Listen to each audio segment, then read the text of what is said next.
Laughing at the edge where the madness roars, breaking the silence, pounding through locked doors.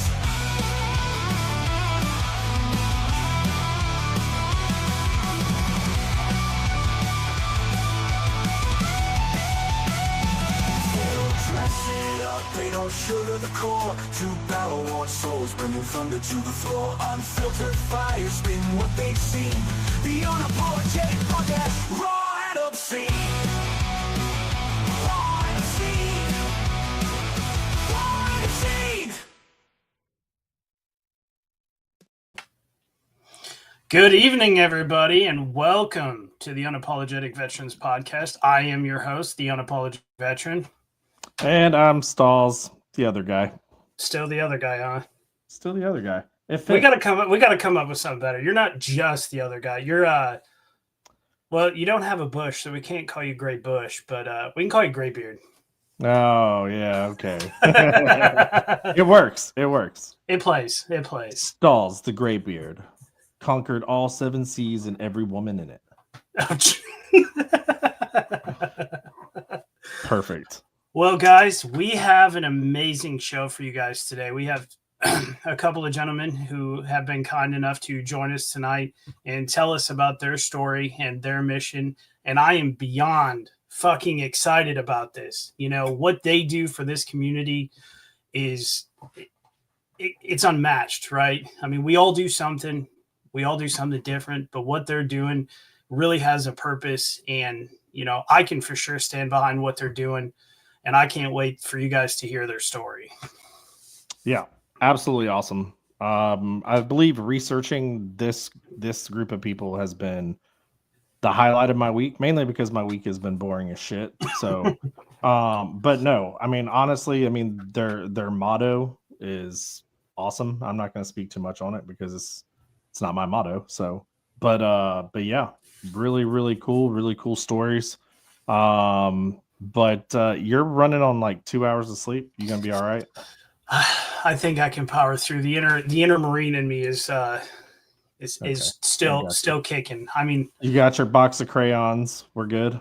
Yeah, you know, I got my box of crayons. I got my sugar water here. Punch flavored water. I got you. It's Celsius, but you know, the packets. Gotcha. Yeah, no. My day job called me at about 9 o'clock last night and said, "Hey, we have a large commercial loss and we need all hands on deck." And as I was, going into bed, I'm like, all right, nope, let's get in it. And I left the job site at about 4 a.m. this morning, drove the hour home to pick up my oldest to take him to school, went to worked till about 11:45. Drop my work truck off so I can get some maintenance done that needs to be done to it since I'm going out of town this weekend or tomorrow, so I won't be at work tomorrow. And then I came home. I crashed for a 2-hour power nap. I went for the Navy SEAL nap where you lift your legs up and you do like the 10 or 15 minutes. Yeah, 2 hours. Solid 2 hours. Gone. But it's gone. It's cool. We're here, and my excitement is through the roof right now. So without further ado, let's go ahead and bring up our guests so we can get them up here and get them telling their stories. Hey, what's going on? What's going on, guys? Well, great. Hanging out. Awesome. All right. So Tyler, I'm a biker, right? So I have to ask, because I read part of your story. I read the article that the news did on you when you came home. Yeah. About you wanting to get back out there and get riding. So did you ever accomplish that? Like, I don't know did you ever accomplish getting back out on a motorcycle and riding or? Yeah. I have a Can-Am Spider that we ended up, a wonderful pothead named Norman put it together for me. But out in Reno, Nevada, they presented to me at Sturgis.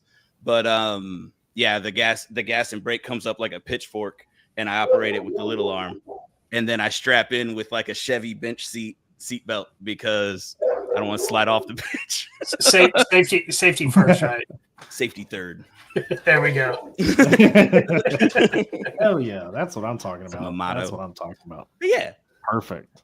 it took a few years, but I can get back in the wind, and I greatly enjoy doing so. That's yeah, awesome. Lance, why don't you go ahead and introduce yourself and tell these people who you are and what you're about and where we can find you. Tell us about it, Lance. Tell us about it, Lance.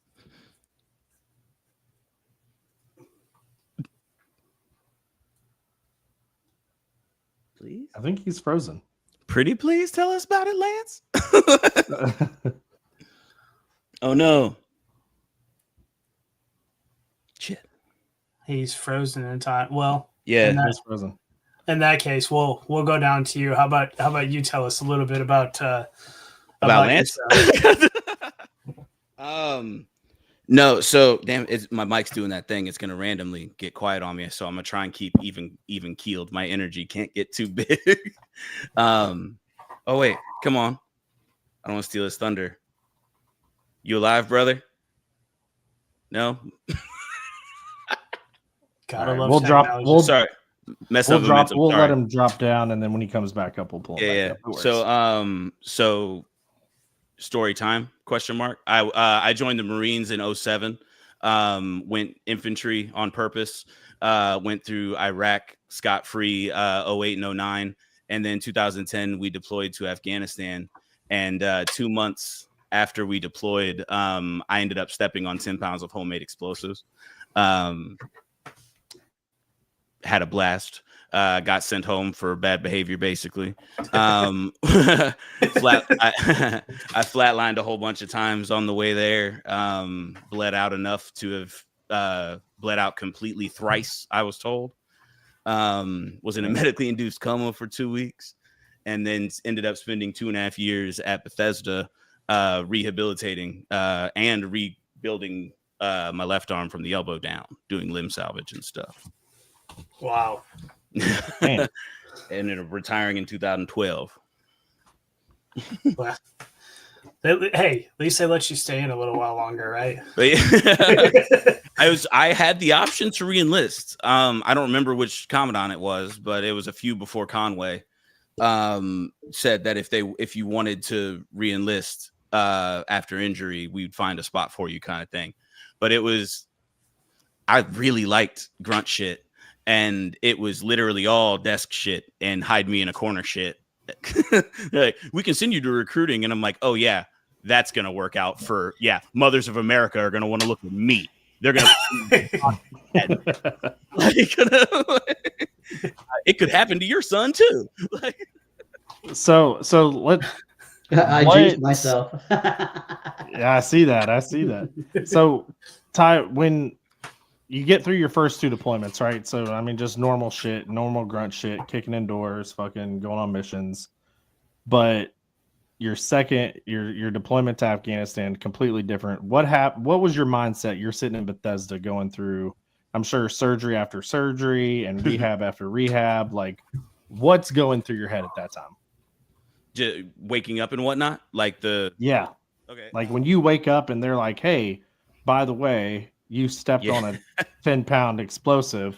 Yeah, like 15 can take out a house. And I was like, oh shit, that's cool to know.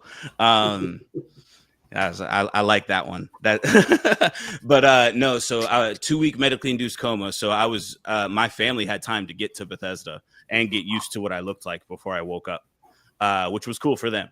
And I ended up waking up to my mother explaining to me what happened, which was sweet. Like, so I'm already in a room I don't understand in a country that I didn't think I was in. Like, so I'd really appreciate, the first face I ever saw to be the one to tell me this information. But you were in an accident and, arms gone, hands jacked up, leg gone. She said it just like that. Cut to the chase. Yeah, you're all fucked up, son. No, she was my medical proxy. She was a nurse for 40 years. So she was fighting every day on what all was going to happen to me medically. And so I was comfortable there. I was not worried about. I knew they were going to do everything they could do and everything right, because my mom ain't the one. And like, that's not just because I know her. But I stayed this. I woke up and I had my bad day was July 4th. I got hurt May 5th, and July 4th was the bad day. And then everything else was fine after that. I wanted to motivate as many people as I could. As soon as they got me out of the bed, I was banging down the walls, freaking trying to figure out the wheelchair. It was always the next thing. Like, okay, what's next? All right, we got to do saline bags so my hips don't break. Like, and then, okay, now we're going to, I can sit up in bed now. My abs are so strong. Yeah. And it was just, what's the next step? It was always, what's next? What can I do to build on yesterday? And that's the mentality. Is that the 2.5 years of that? So just what's next? That's your mentality. What's next? Let's just take what I got and make the best of it. So now let's go to the next fucking thing. I got you. Yeah. So yesterday is done. Yeah. But not even that. Just dwelling on yesterday is what everyone tends to do, and you can't do anything about that shit. So the only thing I can do about is right now and hope tomorrow works out too. So, and I know there's a better shot at tomorrow working out if I go into it with a good attitude. And that was a hard lesson learned too. So, but yeah, you can't take this smile off my face with a crowbar because a bomb didn't do it. It's remarkable, right? One of the comments said, he says, "I love your personality, brother. I've seen people go through much less that don't have your level of they said possibility, but I think he meant positivity.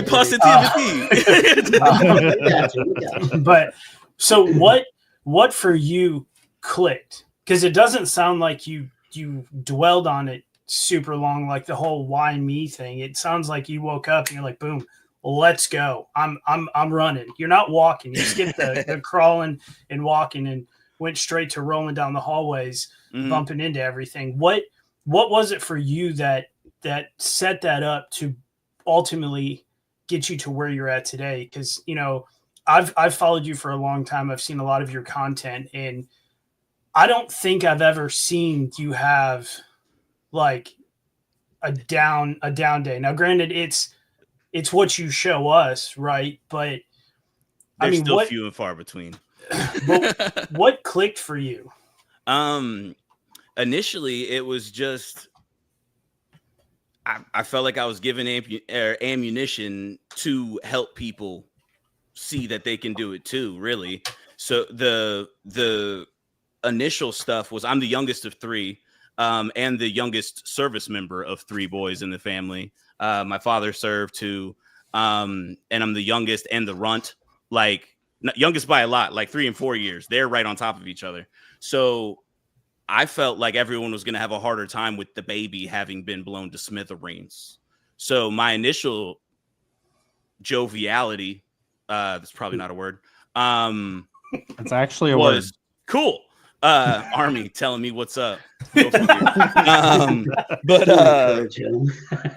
it was initially so my mom wouldn't be sad and my family wouldn't be sad about me in the bed. And then I was just like, all right, well, cool. This makes me feel better, making them feel better. So what them being motivated does that, cool. And then being motivated helped make other people smile, whose family was like, oh shit, he hasn't done that yet. And I'm like, oh, cool. I hope his face is okay.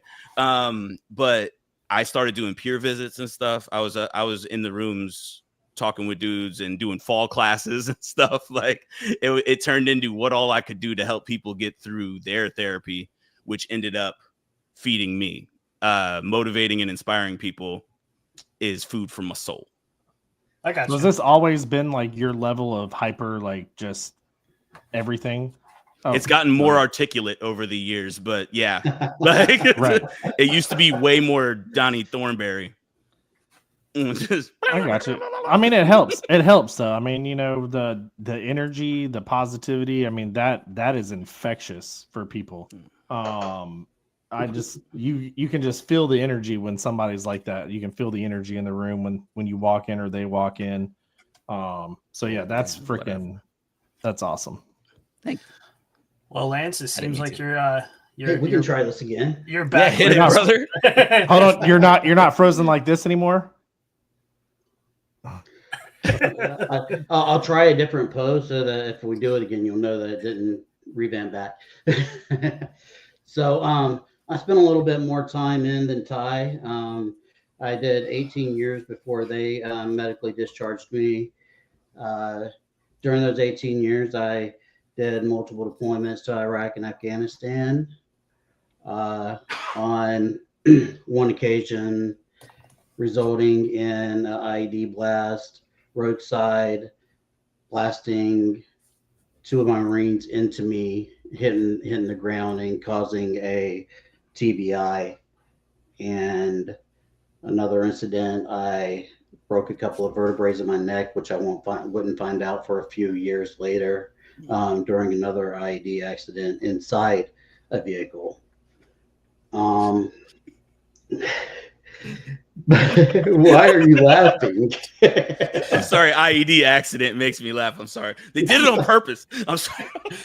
Well, we accidentally hit it. They did the shit on purpose. How about that? Someone's plan went awesome that day. We did not plan on stepping on the motherfucker, nor did you. Excuse How me. about Do you that? have IED insurance for this accident that we had? Yeah, SGLI. Right there you go.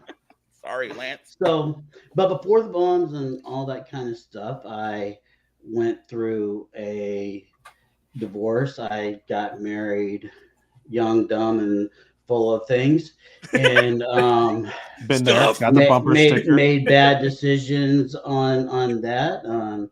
Luckily, only had to deal with that for about 11 months. But it left a scar because I was brought up a Christian kid. And with that being said, you didn't go through divorce or anything like that. So I went into a depression, and my way of coping was the bottom of the bottle. So I became that typical Navy doc everybody knows about, right? You take care of your Marine, take care of your wounded, you go home, you drink a bottle of Jack, and you wake up and do it all over again. Angry. That's not the best life to live. I was lucky enough to meet the greatest person in my life today, and that's my wife. We've been married over 20 years. She helped me pull me out of that initial darkness with alcohol.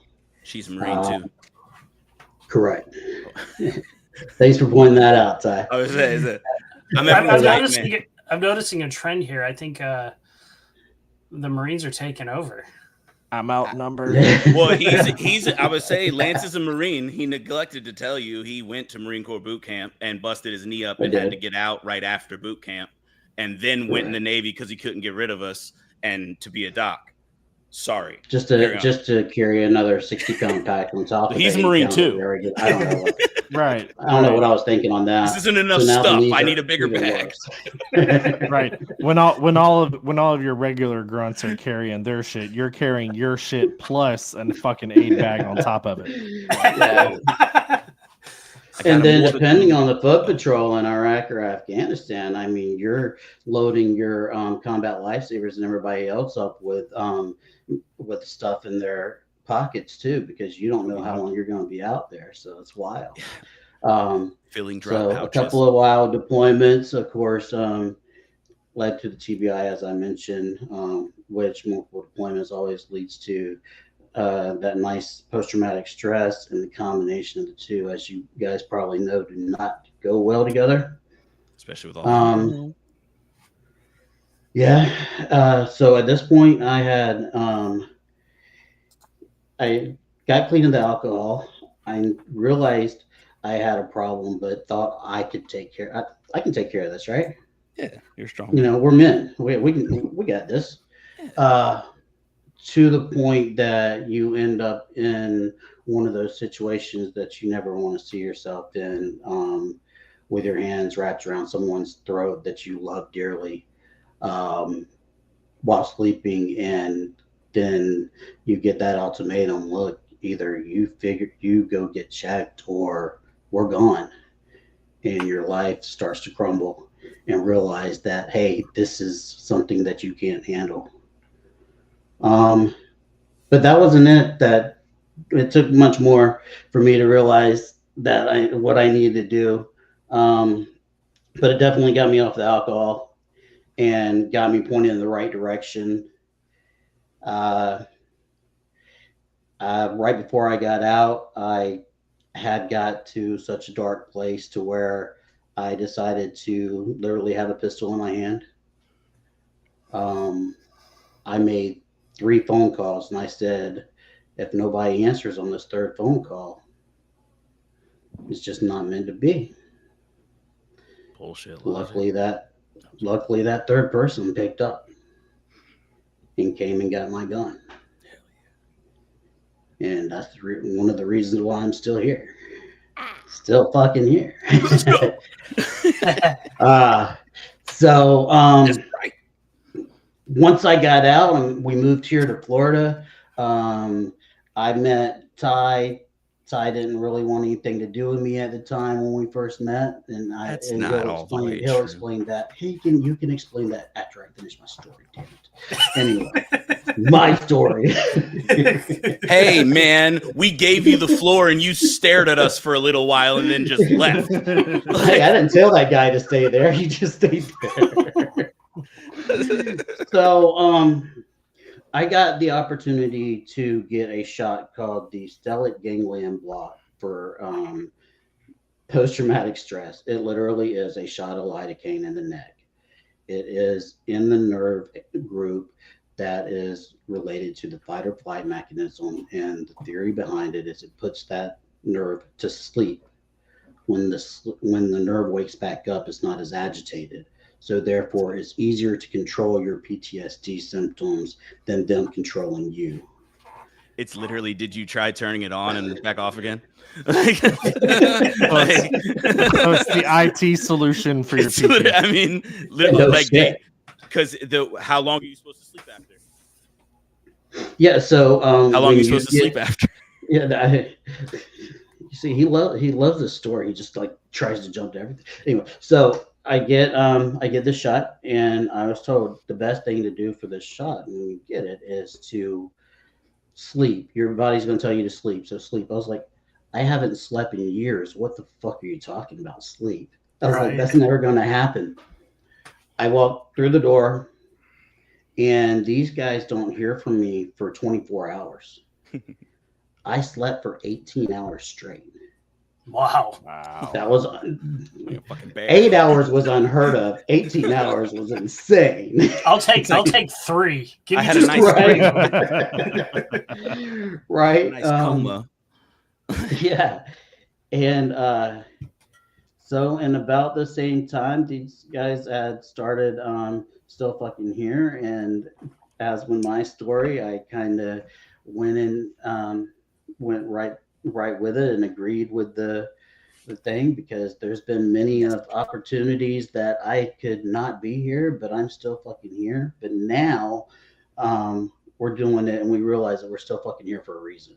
Woo! And that we're here for a purpose, and that we're here to show other people, like, no matter how dark it gets, there's somebody out there, and we can listen and we can hear, and we can just sit there in the dark. We got Kim lights. But you ain't gonna be lights. We got many Kim lights, and that's what we're all about.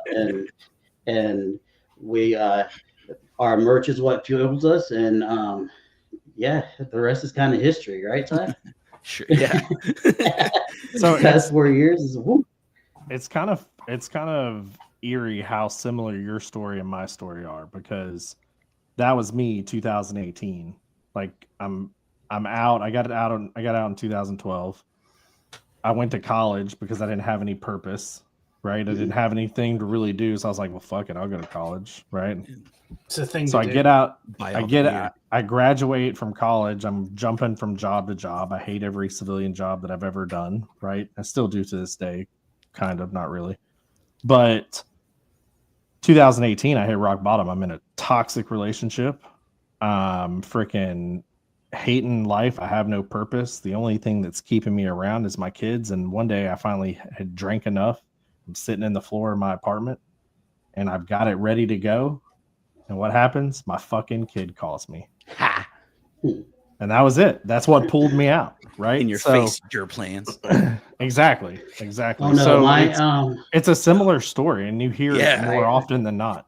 For sure. I for hear you, sure. and I mean, it was like I said, it was planned. It was one of those things like, okay, my wife and kid was out of town. I didn't have to worry about that. It was me and my service dog and my weapon. Mhm.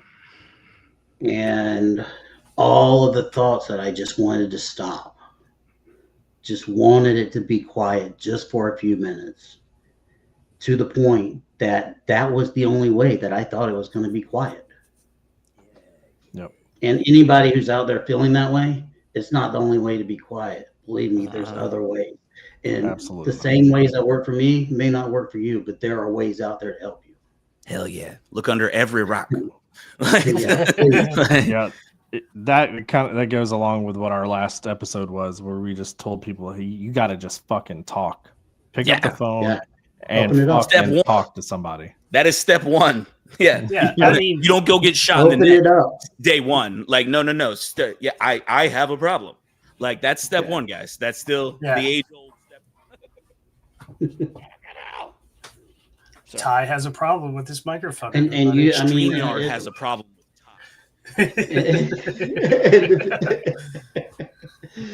and I mean, if you're not sure what that issue is, but you just know it is, and don't seclude yourself. Don't put yourself in a dark hole by yourself, because that was the worst thing that I did, because all that does is just make you further and further down that rabbit hole and further into that darkness.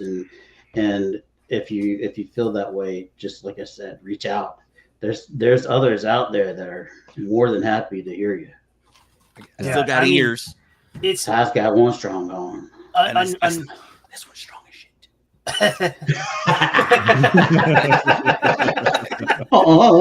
Like, I got a fraction. Unfortunately, for a majority of us, we were trained to isolate. Compartmentalize. Compartmentalize, bury everything, lock it, throw that fucking key away. And there's no break glass in the case of emergencies. No. And Rub some dirt on it. For some of us, I joined in 2000, the TBI and all that mental health stuff. It was just getting recognized. So it was bullshit. You're weak. Yeah. You just got to dump. Sorry, go ahead. Sorry, I apologize.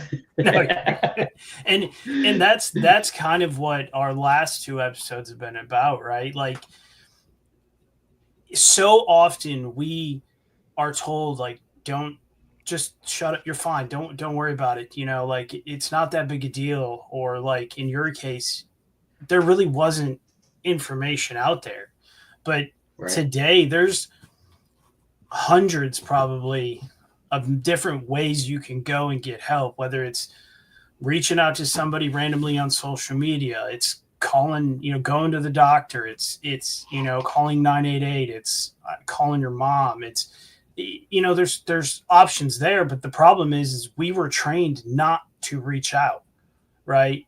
They tell you how to close with and eliminate the enemy. They don't tell you what to do after that. Right.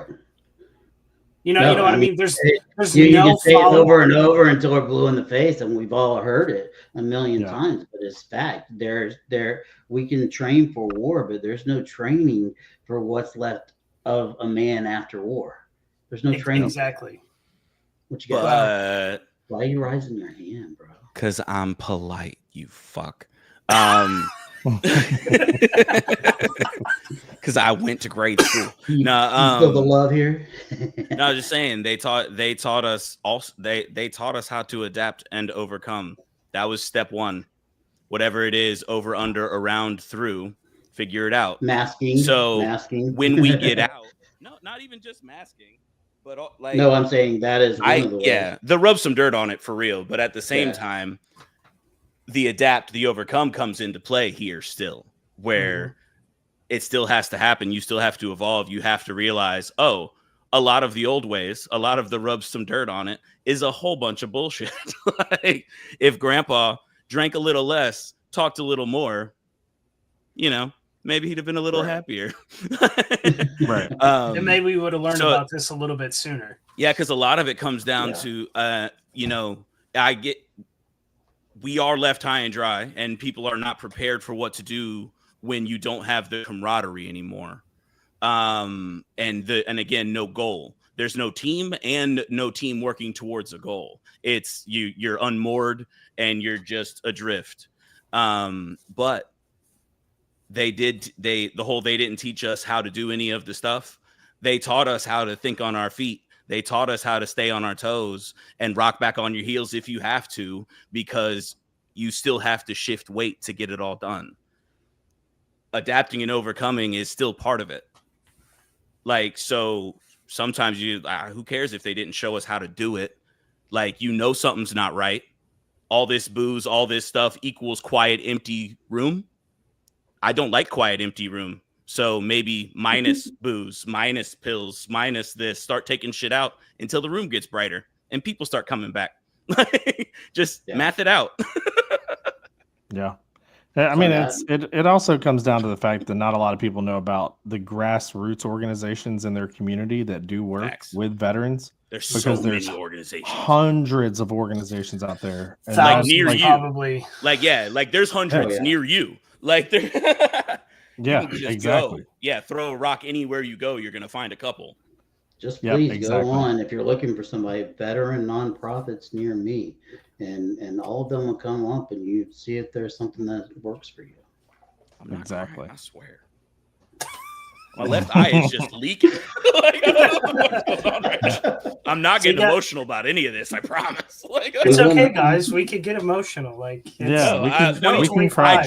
I just went on a long tangent about how it is okay to get emotional, and I'm not. I feel like I'm working hard at church. No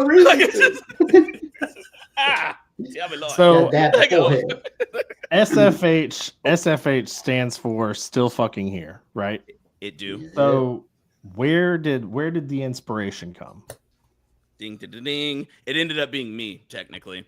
One of the original founders had the idea, and we all started brainstorming it pretty quickly. We wanted it to, with COVID hitting, we wanted everyone to know that everyone could do whatever. Like, you know, you're going through some shit that sucks, and we see you. So we wanted it to not just be for veterans either, specifically, even though it is also for us. But yeah, just the people the quiet ones who think that no one gets it. Like, that was the main thing we started with. That was the spark, the idea that was just like, oh, how are we going to do that? We need 50% of our proceeds away. Oh, proceeds from what? Clothes, I'm thinking. Like, and it just kind of. And then we spent almost a year figuring out the best materials and the stuff that would never shrink and the stuff that would last forever. Because I've had this shirt for almost the whole 4 years. And we make sure we're getting out good quality materials. And then we want to eventually be a hub. So if you know SFH approves of that nonprofit, then it's a good nonprofit kind of thing, because the 50% is going to go to different charities that help people in their different fights: cancer, abuse, addiction, human trafficking, recovery from such, all of that stuff. That's awesome. That is awesome. Yeah. How do you guys, so say you guys do become the hub, what is your vetting process for determining who gets what, or, you know, like who you guys choose to donate or work with? Well, we're unapologetic here, so I'll just get it down to the nitty gritty. There are veteran programs and nonprofits out there that are just trying to make money. There are organizations in every field. They want to feel high and mighty. Look what I'm doing for veterans. 20% is really going to veterans. 80% is going in their pocket. Mm-hmm. first thing that I do anytime we vet, and I would say anyone that wants to get involved with a nonprofit, the first thing they should do is ask for their 501c paperwork. Ask to see and how many years have they been in service, and where's your books. They should have an input and output book. For a nonprofit. No, but literally for a nonprofit, by the way that is stated to run, is you're supposed to have an input and output. So every dollar that comes in is supposed to go back out to the community for the resource that you're providing. Yeah. And I make sure that that's happening. And as a nonprofit owner, you're 100% correct. Your books are public record. Yeah. So anybody who asks to see your books, you have to be able to show them.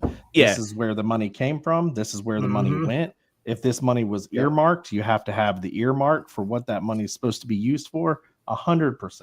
Yeah. 100% correct. Get cagey when we ask for the books, and okay. Like this was fun by.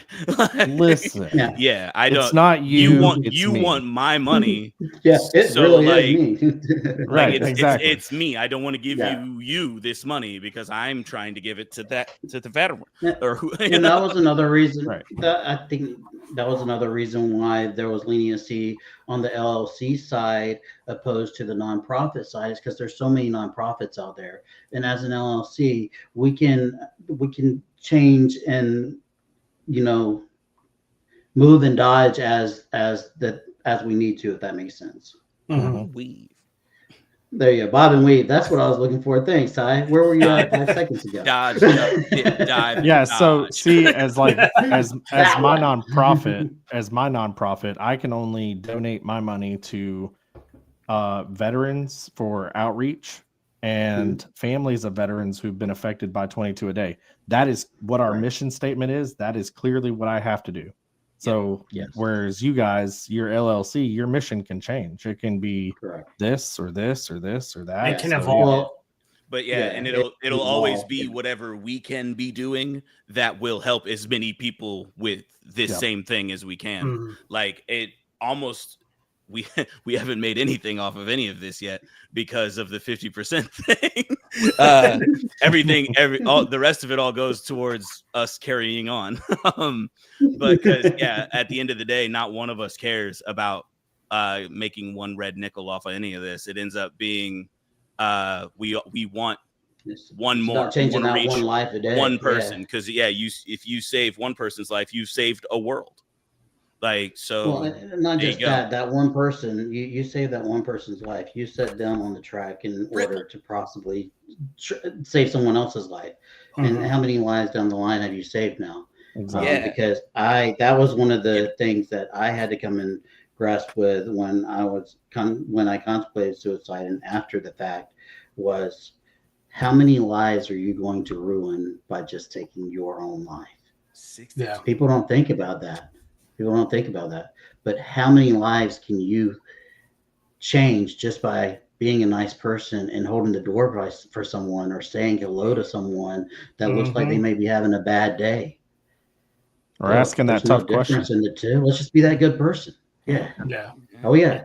Being a dick's free too, but I mean, it don't make you feel any good. Right. And you don't normally change. I think it might. So in traffic, it does. You're not sorry. The only place I'm not this guy is in traffic. I think you're not the only one. I'm a Jekyll and Hyde kind of thing. There's probably he has spent more hours behind a wheel with me than most. In traffic, I become a totally different person. So I 100% understand that. I'm so patient with so many other aspects of my life.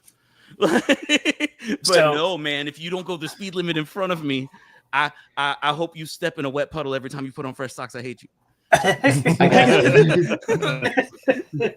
I hope when you lay down at night, your pillow's nice and hot. Just both sides.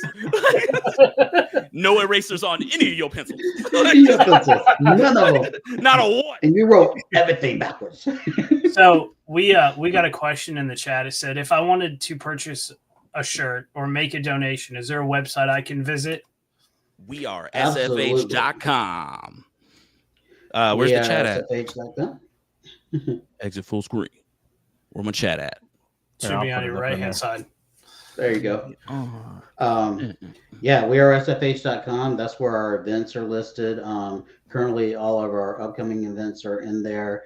Our previous events with pictures and things that we've done in the past will come up there shortly. We just completely streamlined our website and we're freaking loving it.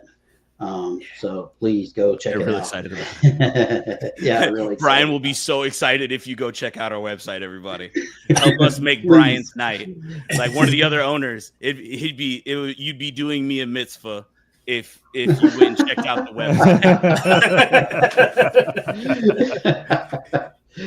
You had to throw that in there, huh? I did. So you guys set up at events, right? You guys have gone to many events, set up at events. Sell your merch at these events, but you guys have your very first event coming up. Thanks right? to that guy. all Lance's work. Yeah. Well, majority of my work, but Shut up. I'll take a little bit of it. 99. But we are doing a music event on Friday night, October 17th, and then followed by a golf tournament on October 18th in Winter Garden, Florida, and the music event is just a little ways down the road in Apopka, Florida. We have the Dallas Tyler Band. Wow. We had the Dallas Tyler Band. Hard. Y'all, he just spent the last 40 minutes explaining to y'all that his brain don't work so great sometimes for freedom, for your freedom. So give my boy some grace. Hey, I used to get really pissed off about it. You can ask Ty. I know. I get so angry. Oh no, you won't like him when he stutters. he get big mad. So October 17th at the Propagate Deck in Apopka, Florida. Music begins at 4:30. Donations $20. Dallas Tyler Band. See, look, I even do it. Why can no one say his name? That's freaking awesome, dude. So you guys have to be Dallas pumped. This is Tyler y'all's Band. first event. This is y'all's first Absolutely, event. absolutely. Right now, we're in that sponsor phase. So if any businesses out there want to help support us, make this happen, and make it the best first event as an SFH OG event, please do. Yeah, we're not pulling up to someone else's thing with our table. Yeah. Nope, This is it's us. So we're allowed to say fuck. Well, I will tell you, we have to say effing. We have to say still effing here at a lot of events. And I'm like, come on, man. This is America. Yeah, come on. America. I died like 10. Fuck if I want to. Well, that's If freaking I awesome. So died over a dozen times. I know a lot of people who would be down to go see some good music. I also know people who would be down for a golf tournament, considering I'm in a motorcycle club with a bunch of bikers who like to play golf. How does that happen? Like, how? I don't understand how that mixes very well, but they're all seniors. They're all senior citizens. I figure that's what it has to do. I have the soul of a biker still. They give me midget clubs. They give me right-handed midget clubs, and I go out there and I have to backhand them from my nubs. Like, and then if you want to go to TikTok and see a video of that, and you can go to TikTok to find a video of that. Oh, I'm definitely going to go see a video. I will awesome. Tell you that phenomenal. The first swing, I'd never done it ever before. So for the record, that first swing was my airtime on the first one. He may get airtime on the first. I hit the ground hard, and then everything else left the ground for a second. And it was just a cartoon. I was already on the ground, so I just fell from like my nub to my hip. Like, so it was just. So what's the entry fee for the golf tournament? Lance. I want to say it was $120. Don't quote me on that. If you have the event still up, you'd be a better source than I would right now. Because I do not have it right in front of me. Sorry. Yeah, no worries. And I'm guessing that's for a team of 4. Yeah. For a foursome. I'm which is I can't remember. You're asking It's lunch is better for included in threesome. that, so there's food included on that as well. So yes. Hell yeah. Hell yeah. Yeah, we're not unprofessional. We just have screws loose. Hey, That's it's all okay. That's why we don't know. It's like we care. Listen, we care so much. people- We want to remember so bad. People ask I know, people right? I'm people sorry. ask me all the time about our fucking 2,200 mile benefit ride that we have coming up in 2026, and still to this day I'm like, yeah. That's why I'm here. I remember Yeah. for him. Exactly. There you go. Well, But you know when you will remember it when you get ready to go to why bed 20 at night. plus years? She Yeah, 3 a.m. Yeah. Well, those are the worst. Happens to the best of us. Wake up and write Yeah. it down. But yeah, absolutely, man. Well, I tell you what, we will definitely shout this out the closer it gets to you guys' event, because I think what you guys are doing is fucking awesome. Appreciate it, man. Appreciate y'all. So the more support, the more we can do, and we want to keep thriving on. One foot in front of the other. Look at there. I can't talk. Always with I'm the done. feet. I quit. It is what it is. I feel like there's a joke there. One foot in front of the other. That's what I'm saying. It's always with the feet. We always got to walk into the room. We always have when to we walk all go, into. you know, when you're going out for a run, like no, Like Ty, we're you know, when we rolling. walk into the room. Look, When they Ty see just you wants you to say one nub in front of the other. All They right. be That's hating. He knows majority of the time when we're together, I say let's roll. So. Oh, I don't care. I I know know, you but do. I like slipping that kind of shit into normal conversations. I'll say hand down instead of hands down, or like stuff like that. I'll something that's supposed to be pluralized, I won't, and I'll watch people do the math like a sentence later. It's funny. Like it's just like ooh. It takes them a quick second because Yeah. you address the elephant in the room before they do. Yeah. I do it to Right. hostesses at restaurants every single time. It's however many we are. It's with 3.5, please. And then they'll look for a baby and then be like, "Ah." It's and then like, Well, the worst ones. What was the one lady? You shouldn't say that about yourself. Oh, shut the fuck up. So yeah, I've been told to be nice to me more by Yourself. complete and utter strangers, and I'm like, No, you you don't understand how nice I am to me. I treat me so right. Shit. Like, I'm my biggest fan. Dr. James, I'm not even sure I can put this comment up, but Ooh, fun. Oh, tell us. there it is. Oh Love no! it. Fun fact that makes me think. So it's not. Damn it to hell! This microphone. Sorry, microphone. Your height and your wingspan, there's a correlation betwixt them. It's not medically proven because not every Michael Phelps is a freak kind of thing. But I am still the same. I went from 5'9" and some change to 3'10", but my wingspan is 3'10" still.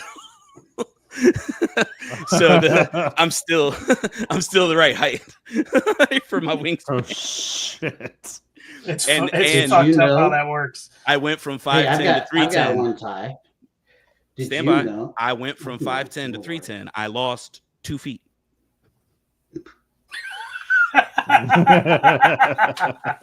I see what you did. I see what you did there. Hey, can I borrow a knee? That was a knee slap.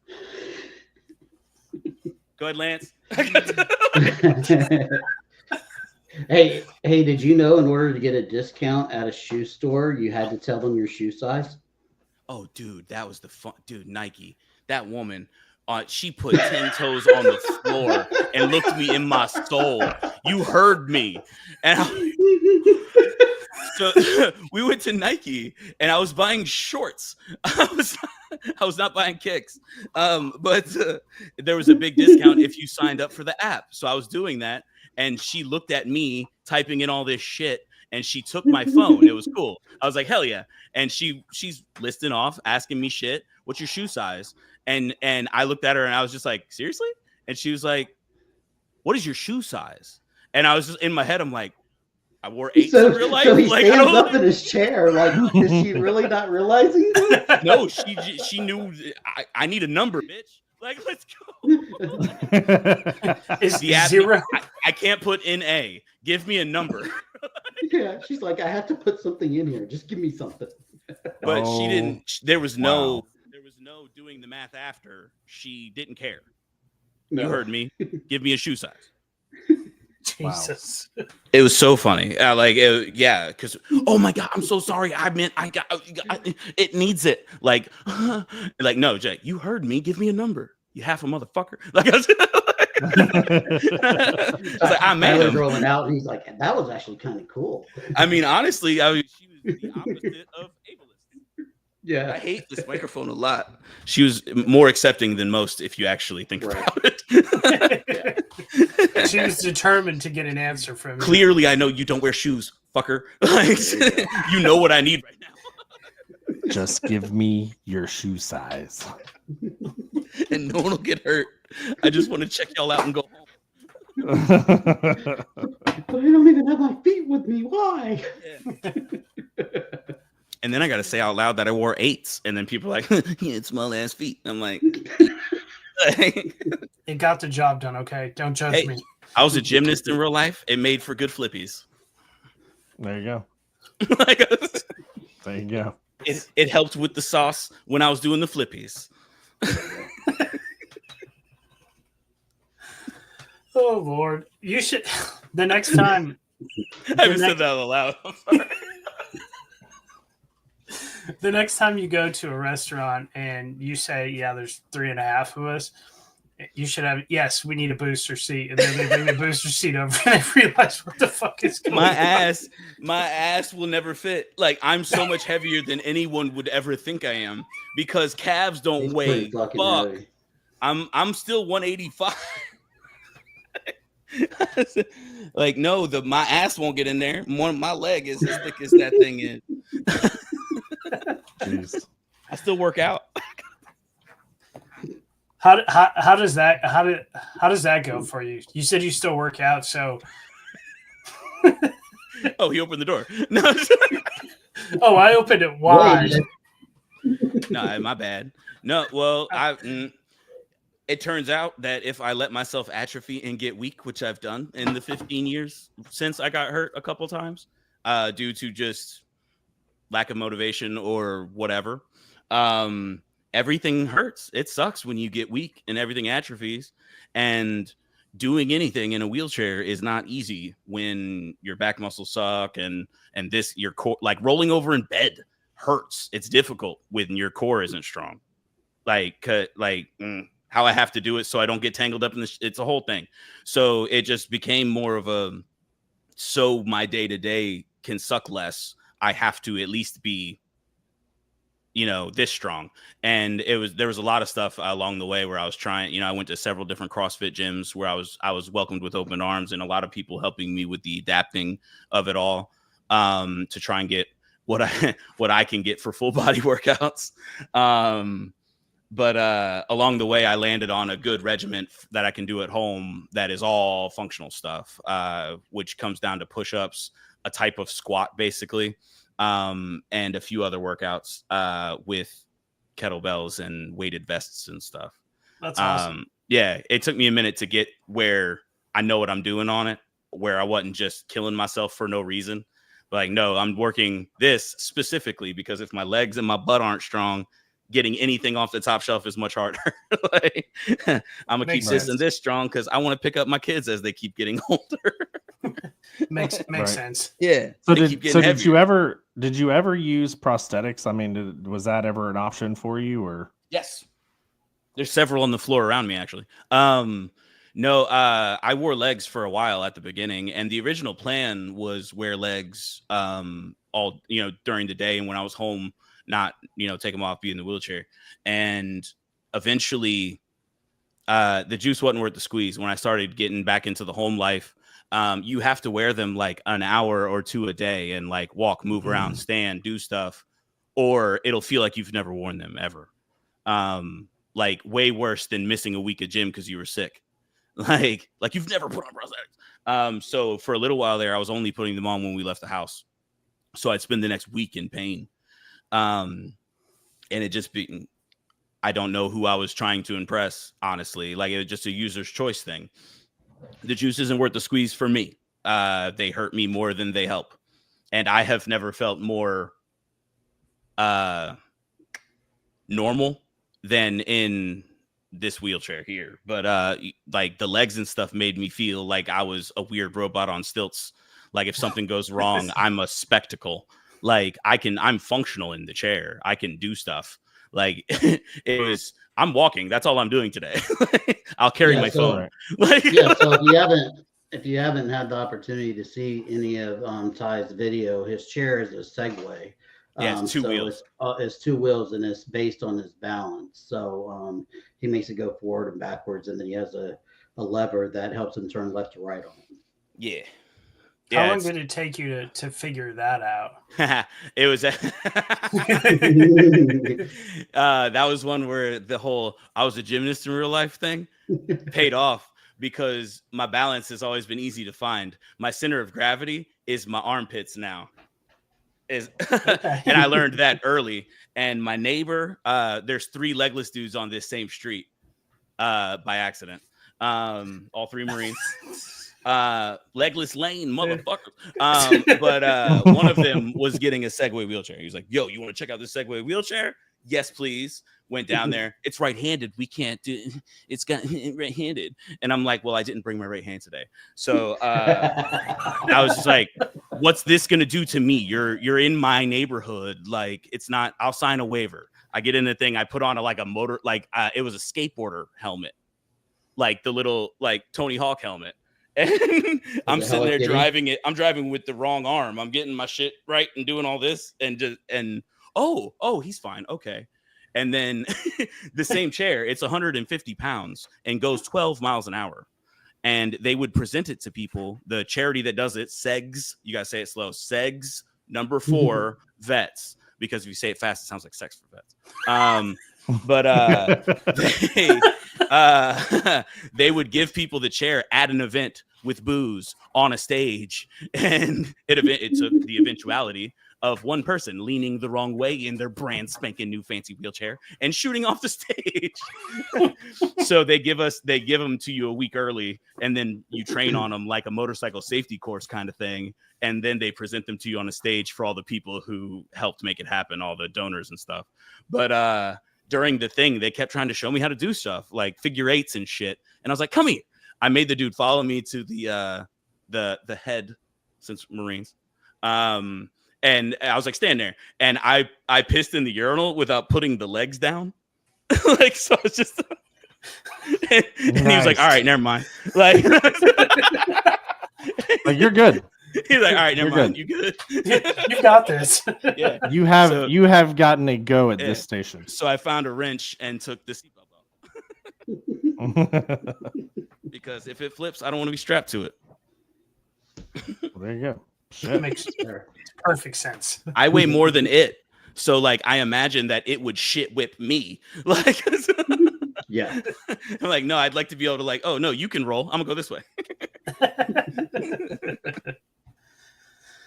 Well, gentlemen, it's about that time for our hour mark that we kind of have to taper down. But before we go, I want to give each one of you an opportunity to, if you had to go back and tell your something, say before you started service, before your accident or whatever, what would it be that would keep you moving forward? I mean, obviously you guys are still here and moving forward in a very expedient manner. But if you had to give a piece of advice to yourself, what would it be? Okay. Well, we bust out the hard question. Well, yeah, and I'm trying to think of a time when I would have needed me to show up to tell me it was going to be all right. Because if you think about it, I wonder, when am I going back to? Is it going to have legs when I go back? Because he's going to be pissed if I don't tell him some other shit. like, am I going back to pre-20? Like, because if I'm just like, progress, not perfection. Like he's like, yo, no, I have so many questions. Fuck. Advice to help me get through it. I don't know. Okay. I'd probably just tell him it got better. Because there weren't long periods of it not going great. So like, I mean, there was a lot of shit not going right, but it all went according to plan. I'm broken now, so I can't answer that question as well as I can. I never got to the point where I would have needed me to show up. Now that I think about it, yeah, Lance, go on. That's a dumb one for me because I'm cheating. I never needed it. I never got that. Definitely give yourself a break. One of my biggest, still to this day, issues is never feeling good enough, never feeling doing something well enough or anything. You don't feel like you're giving everything, even though you are. And that was something that I struggled with for a very long time. And what I mean, just give yourself a break. It's okay to relax and just go with the flow sometimes. Fuck yeah. I like that. That's a good one. Give yourself I like that break. too. 'Cause I feel like I don't give myself enough breaks. Yeah, give yourself permission to, be weak. Yeah. Today, 100%. These days I require it. I require 1 hour to myself. Whether it's a 1 hour walk, whether it's whatever it is. Give yourself an hour. Give yourself at least 30 minutes. I don't know how busy of a life you have, but it will change your perspective and everything. And please put down the fucking phone and have a conversation with somebody. Rude. Face to face. I'm sitting right here. I have a conversation with you face to face all the time. Shut up. I mean, technically, we're all face to face, right? Exactly. Our faces are facing faces. I do see your faces. That's just true. I do be seeing faces. I already said that. Try again. Which time? I don't remember. I got blown up. My hearing's not great. So what part of Florida are you guys in? Central. I'm in North. Yeah. We're going Apopka, St. Augustine. Sorry, I didn't know where you're going. You went fucking street address, Lance. I'm sorry. No, I wasn't going that far. I'm actually not that far from you guys. So I'm like the Melbourne area. Oh shit! You have one of the finest zoos I've ever been to. Hey, I'm nowhere remotely close to you guys. Not even close. Bye. I'm about 14 hours northwest of y'all. I have something in common with them, and I don't even have to be a Marine to do it. Brian's in Jersey, so yeah, Brian's in Jersey. That's the farthest we have spread out. Tennessee. My parents are in Eastern Tennessee, near Cookville. Yeah. I'm actually not far from there at all. Actually. That's awesome. They live near Booger Ridge Lane. Oh, I'm telling you, some of the names of the roads out here are wild. They were bored, but they ran out of names. Come up with something. Like just put a bunch of words on a board and start throwing shit at it. Yeah, but we'll have to get together and go for a ride, man, because I love to ride. That's my thing. Yeah, I gotta get the battery changed out. But yeah, this summer, we can try to make something happen for sure. I'll bring my pedal bike. Come on. I'll hold on to the back. Yeah. I'll hold on to the back while you guys. You can sketch on a skateboard. Except I'll do it on my bike. There you go. At least if we get up a little faster, I'm not as prone to just eat shit and die. So many 90s teen movies hanging off the back of cars. Come on. 100%. Back to the Future. Let's go. Yeah. Teen Wolf and Surf Ninjas. They were all kinds of dumb shit. All those movies, they're trying to teach us to do dumb shit while you're driving. There you go. All right, well, we're guys, gonna drop you guys down, and then as Thank soon you as so we much. get done, we'll all bullshit and after we get done. Sounds good. All right, Sounds good. Thank you Sounds so much good. for having us. Absolutely. I thanks, man. appreciate you guys being here. Awesome. Epic. Just I'm freaking gonna awesome. run I to mean, a the fucking amount brick of wall. laughs, dude. I mean, can you imagine? I don't think there's going to be one particular point in this whole thing where I'm just going to be like, huh, let's do a short right here because like there I want to do the whole Nike part. Like, could you imagine the audacity? Sir, I need your shoe size, please. Like, just give me your shoe size. Yeah, right. I mean, unfortunately, I'm not going to try to figure that out myself, or fortunately, depending on which side of the coin you want to be on. I'm going to let AI do it for me because I don't want that problem. I'm going to let them do it. But like the positive mindset that they just give off, like don't even have to talk. It's just radiating. It's I wish more people could see that and more people could have that view on life. You know, we all struggle, but like he said, it doesn't last long. It really doesn't. You start making the changes that you need, it's gonna end. But with that, guys, I cannot thank our guests enough. Like phenomenal show. I'm gonna have fun rewatching this one on my 9.5-hour drive tomorrow. I'll probably watch it 3 times. I hope everybody has an amazing night, and stay positive. Yep, absolutely. And everybody, just remember this podcast is brought to you by Homefront Sit Rep and the Heroes Media Group. You guys can find us on YouTube, Apple Podcasts, Spotify. Soon we'll be on, what's the one I'm missing? Amazon Prime. Yeah. Yep, Amazon Prime. And then, as always, stay unapologetic,